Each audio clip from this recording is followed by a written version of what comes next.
बातमी आहे नागपूरमधून। नागपूर शहरामध्ये निकृष्ट दर्जाचे रस्ते बांधण्यावरून हायकोर्टाने संताप व्यक्त केलाय। रस्त्यांची कामं ही वारंवार काढली जातात, रस्ते पूर्ववत केले जात नाहीत आणि त्यामुळे कंत्राटदारांची देयकं का थांबवू नयेत असा सवाल नागपूर खंडपीठाने केलाय। तर निकृष्ट काम करणाऱ्या कंत्राटदारांना मेमू का देण्यात येऊ नये असाही सवाल हायकोर्टाने केलाय। नागपूरच्या नरेंद्रनगर भागामध्ये चांगले डांबरी रस्ते महाराष्ट्र राज्य वीज वितरण कंपनीने अंडरग्राउंड केबल टाकण्याच्या नावाखाली पुन्हा खोदले आणि कंत्राटदारांना रस्ता पूर्ववत केला नाही आणि त्यावरून डांबरीकरणही केलं नाही।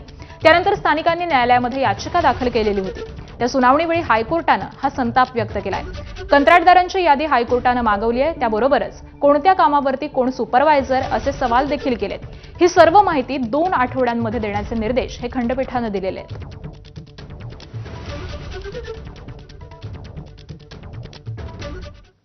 भंडारा जिल्ह्यातील ब्रह्मणी इथं मद्यधुंद कार चालकाने भरधाव कार चालवत एका